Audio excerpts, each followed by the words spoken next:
할아버지, 할머니, 안녕하세요. 요즘 건강검진 받으러 병원 다녀오셨죠? 혹시 의사 선생님이 신장 수치가 조금 높네요. 이런 말씀 하신 적 있으신가요? 아, 그런 말 들으면 정말 마음이 철렁하죠. 사실 저희 나이가 되면 신장이 예전 같지 않은 게 당연합니다. 젊었을 때는 뭘 먹어도 끄떡 없었는데 이제는 몸이 정직하게 반응하거든요. 특히 요즘 당뇨나 고혈압 있으신 분들 많으시잖아요. 그런 분들은 더욱 신장 건강에 신경 써주셔야 해요.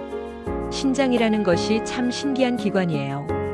우리가 평생 먹고 마신 모든 것들의 찌꺼기를 깨끗하게 걸러내주는 일을 하거든요. 마치 집안의 정수기 필터 같은 역할을 하는 셈이죠.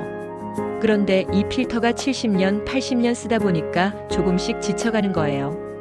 더 안타까운 건 신장은 한번 나빠지기 시작하면 다시 좋아지기가 어렵다는 점입니다. 혈압이나 당뇨는 관리 잘하면 수치가 좋아질 수 있는데 신장은 그렇지 않아요.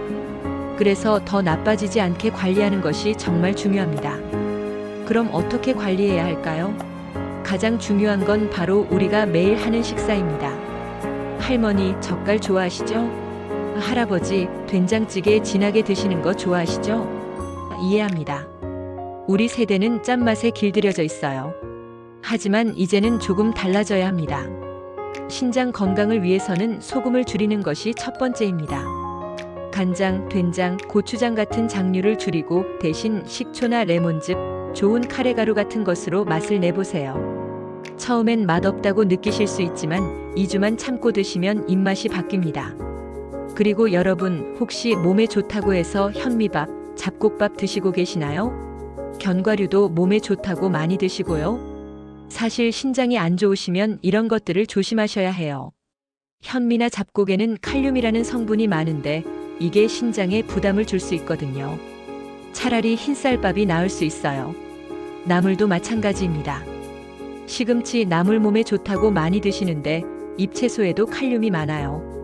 완전히 안 드시라는 게 아니라 물에 1시간 정도 담갔다가 끓는 물에 데쳐서 드시면 칼륨이 많이 빠져나갑니다.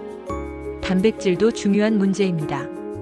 근육 만들려면 고기 많이 먹어야 한다고 하시는 분들 계시죠? 하지만 신장이 안 좋으시면 단백질도 적당히 드셔야 해요. 하루에 탁구공 크기 정도면 충분합니다. 그리고 구워서 드시지 마시고 삶아서 드세요. 보쌈이나 수육처럼 말이에요. 여기서 좋은 소식 하나 알려드릴게요. 검은 콩 아시죠? 검은 콩은 신장 건강에 도움이 됩니다.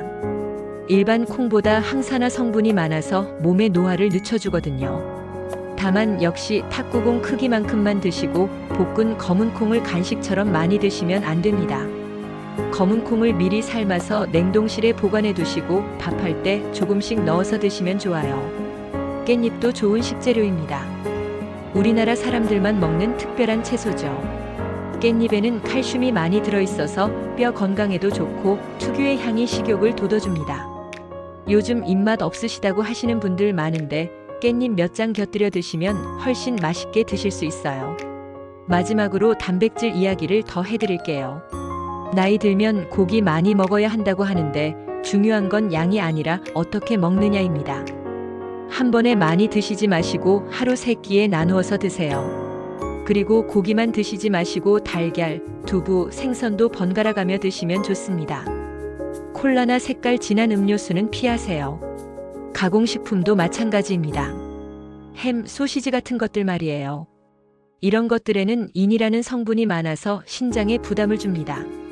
여러분, 신장병 진단을 받으신다고 해서 세상이 끝나는 건 아닙니다. 오히려 이제부터 더 건강하게 살아보자는 기회라고 생각하세요. 처음엔 맛없고 불편하실 수 있지만 조금씩 적응해 나가시면 됩니다. 운동도 잊지 마세요. 격하게 하실 필요 없어요. 산책하시면서 살짝 땀이 날 정도면 충분합니다. 운동 후 1시간 뒤에 단백질을 드시면 더 좋고요. 여러분의 건강한 노후를 위해서 오늘부터 조금씩 시작해보세요. 소금 조금 줄이고 물 많이 마시고 가공식품 피하고 적당히 움직이시면 됩니다. 어려운 게 아니에요. 우리 함께 건강하게 오래오래 살아요.